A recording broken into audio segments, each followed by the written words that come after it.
मंत्र विद्या के अंतर्गत आता है। इसको कदापि नहीं बांधना चाहिए।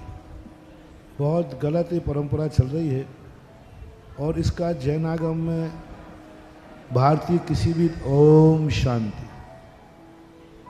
भारतीय किसी भी दर्शन में इसका उल्लेख नहीं किया गया। हमारे यहाँ तो मात्र जब विधान अनुष्ठान होते हैं तो रक्षा सूत्र बांधा जाता है हाथ। ये काले धागे वगैरह बांधना ये एक बहुत बड़ा षड्यंत्र है, धर्म से भ्रष्ट करने की तरीके हैं और आपके परिणामों को बिगाड़ना है। काले धागे की परंपरा का कोई उल्लेख किसी भी शास्त्रों में नहीं और यदि ये जो बांधे जा रहे हैं ये बहुत बड़ा षड्यंत्र है, बहुत बड़ा आपके घर को विघटित करने वाला है, आपके धर्म से पतित करने वाला है, बड़ों की अवज्ञा करने वाला है। कहीं ना कहीं से वह घर का नियम से नाश करेगा। इसलिए काले धागे को कभी भी भूल करके नज़र वगैरह जब लगती थी, जब काला टठूला लगा देते थे, वो काला टठूला लगा देते थे, अथवा कमर में एक काला धागा बांधने की परंपराएं थी। पहले कमर में एक काला वो बनता था, एक नेबा। लेकिन ये सब आगम सम्मत बातें नहीं हैं, नहीं करना चाहिए। आजकल ये बहुत बड़ा एक परिणमन चल रहा है जिससे बचना चाहिए, क्योंकि आज जो काले धागे बांधे जा रहे हैं वो मंत्रित, संकल्पित, आपको दूषित करने की भावना से बांधे जा रहे हैं। इससे बचना चाहिए। बच्चियां, महिलाएं बांध रही हैं, इनको तुरंत ही किसी के बंधा हो तो अभी छोड़ करके हम उठें तब चुपचाप यहाँ चढ़ा देना।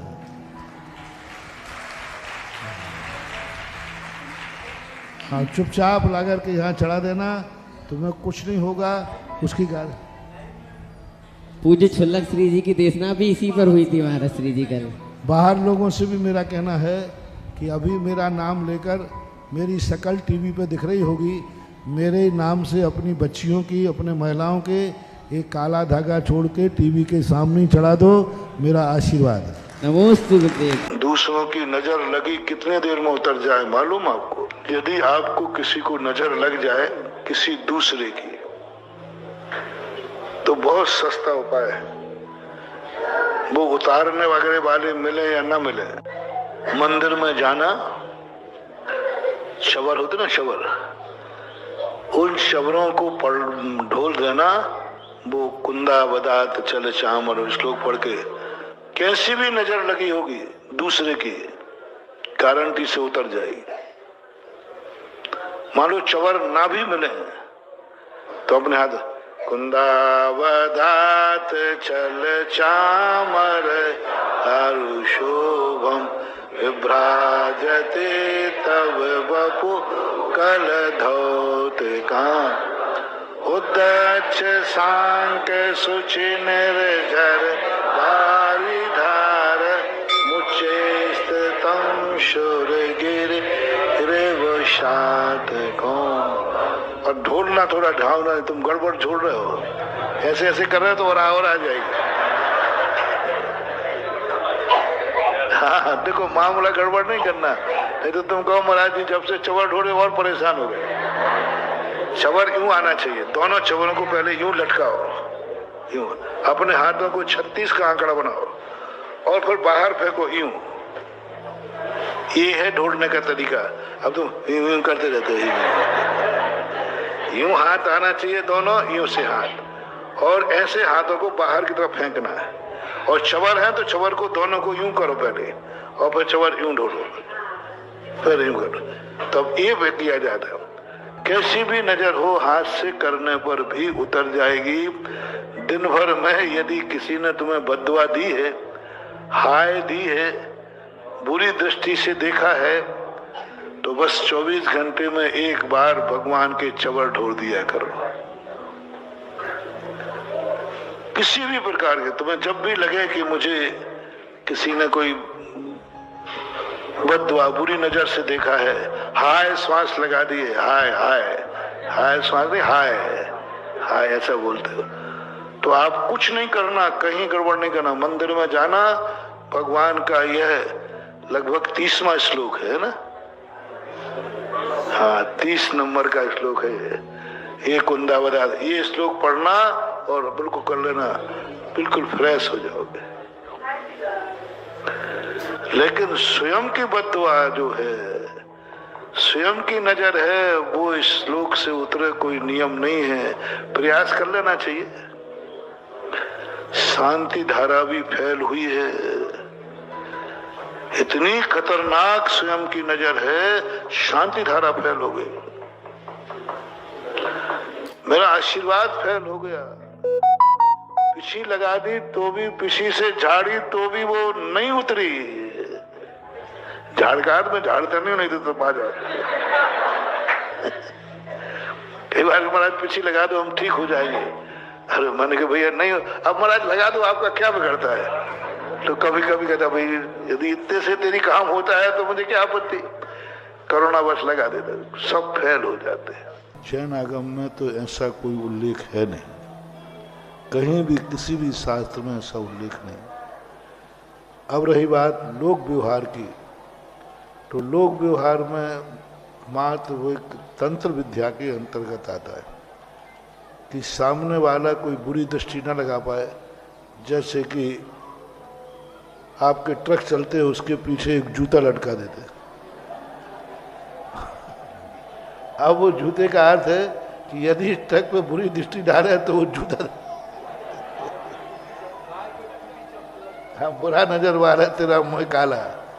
तो ये सब लोक व्यवहार के अंदर से सामने वाला बुरी दृष्टि न डाल पाए, इसलिए लोकतंत्र की व्यवस्थाएं हैं। आगम से और शास्त्र में उसका कोई उल्लेख नहीं है और उसका कोई महत्व भी नहीं। आपका धोती दुपट्टा बदुआओं को निकाल सकता है।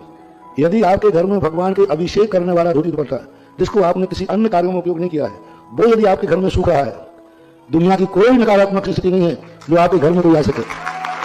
कोई मूठ फेंक दे, मंत्र फेंक दे, मूठ फेंक दे, कुछ भी फेंक दे, उसके घर में प्रवेश नहीं कर सकते। बस उससे ज्यादा बलशाली नहीं होना चाहिए, उससे कोई बड़ा कार्य कर रहा है। फिर मैंने एक प्रैक्टिकल किया था इसका। एक व्यक्ति ने कहा महाराज जी हमारे दरवाजे कोई शनिवार को ऐसे दिन होते होंगे, इस दिन कोई कुछ फेंक जाता है, कोई कुछ फेंक जाता है, कभी हड्डी कभी बाल कभी कुछ फेंक जाता है, बड़ी परेशान। मैंने तुम्हें शक किस पे? बोले फलाने व्यक्ति को। मैंने उसका पूरा बायोडाटा निकाला, वो जैनी था, करवाता था दूसरे आपसे। तो मैंने उसका क्या क्या धर्म करता है, तो वो धर्म कुछ नहीं करता था, भगवान के दर्शन करता था, गंधोदक लेता था, महाराजों के दर्शन करता था, उसने कभी अभिषेक पूजन नहीं किया। मैंने कहा ठीक है, मैंने कहा तुम कल से अभिषेक करना शुरू करो, अपना स्वयं का धोती दुपट्टा होना चाहिए, अन्य उपयोग नहीं करना, और उसको घर में धुलने के लिए टांगना, घर में धुलना चाहिए, मंदिर का नहीं पहनोगे। पूरे घर को हमने नियम दे दिया, अभिषेक चालू हो गया। वो जो तिथि आती है उस पर, उस तिथि पर उसने वही कर्म कराया उसके साथ, और उस दिन कराने के बाद वो विद्या लौट कर ऐसी गई कि जिसने फेंकी थी वो पागल हो गया, खून। और इसी कारण से एक बहुत बड़ा माहौल बनाया जाता है। बड़े बाबा बड़े गुरु, ये जो बड़ा बड़ा जो माहौल बनाया जाता है, ये माहौल इसीलिए बनाया जाता है। लेकिन जो वास्तव में विवेकी लोग होते हैं वो हमेशा असली की पहचान, नकली की पहचान जानते हैं। ये असली और नकली की पहचान अगर आपको नहीं आई तो आप कभी भी विवेकवान नहीं कहला सकते, आपके अंदर कभी भी सच्ची श्रद्धा नहीं आ सकती। केवल चमत्कारों से, भूति लगा लेने से, किसी भी तरीके का मंत्र फेंक देने से, किसी भी तरीके की कोई भी ऐसे आयोजन कर लेने से जिसमें कि भीड़ दिखाई दे जाए, इससे विवेकी लोग चमत्कृत नहीं होते हैं। अंधविश्वासी लोग जिन्हें केवल भीड़ को देख करके चलना है वो तो हो जाएंगे, लेकिन विवेकवान पुरुषों के लिए तो यही चाहिए कि व्यक्ति की सच्चाई क्या है और व्यक्ति के व्यक्तित्व की सच्चाई क्या है। भगवान की परीक्षा करना, कौन से धर्म गुरुओं को माना जाए, कौन से धर्म शास्त्रों को माना जाए, कौन से भगवान को माना जाए, क्योंकि दुनिया में भगवान की भी बाढ़ आई हुई है। समझ आ रहा है? हाँ, बाढ़ है, बाढ़। कितने भगवान, अब उनके बीच में कोई एक तो सच्चा तो होगा। नहीं समझ में आया? आचार्य समंतवत परीक्षा लेते हैं तो वो कहते हैं कश्चिद एको भवेद गुरु। मैं मानता हूं कि बहुत सारे भगवान हैं, दुनिया के लोग अपने आप को सर्वज्ञ कह रहे हैं, लेकिन एक तो उनमें गुरु होगा, एक तो उनमें सच्चा होगा। बस उस एक की खोज करना है कि सच्चा कौन है। सर्वज्ञता के लक्षण क्या होते हैं, सर्वज्ञ व्यक्ति किस तरह के आचरण करने वाला होता है, सर्वज्ञ होने के लिए आत्मा में कितनी वीतरागता आनी चाहिए, ये सब विचार करने पर ही परीक्षार्थी लोग भगवान को अपनाते हैं, शास्त्रों को अपनाते हैं, गुरुओं को अपनाते हैं।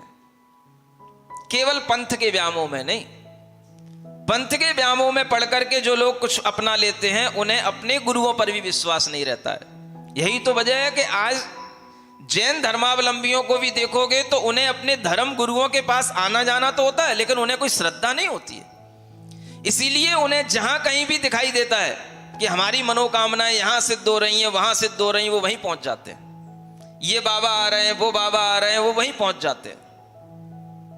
ऐसे कितने ही लोग होंगे जो कौन कौन से बाबाओं के चक्कर में पड़ चुके होंगे और उनकी कृपा ले चुके होंगे, और वो सब जैन लोग जानते हैं कि ये सब कुछ नहीं है, लेकिन फिर भी मन है कि मानता नहीं है। बस वही वाली बात है। यदि मान लो दूसरा व्यक्ति आपकी गलती को बता देता है, परम मित्र मानना चाहिए उसको। हम अपने दोष को नहीं पहचान पाए और यह जो है हमारे लिए बता दिया, ये बहुत गुरु माना जाता है इसको। शास्त्रों में कहा तुम तो हमारे लिए गुरु बन गए, क्योंकि मुझे समझ में नहीं आता था, लेकिन आज आपने बताया। अपनी आंखों में कुछ गिर जाए, सही बताओ कि भाई इधर आ जाओ, इधर आ जाओ, इधर आओ, जल्दी आ जाओ। क्यों, क्या हो गया, मेरी आंखों में क्या गिर, देख लो। तुम्हारी आंख मैं देखो, उस आंख को कह लेना क्या गिरा है, देख ले, निकाल ले। अपनी आंख में जो गिर जाती वस्तु उसको दूसरा ही दिखा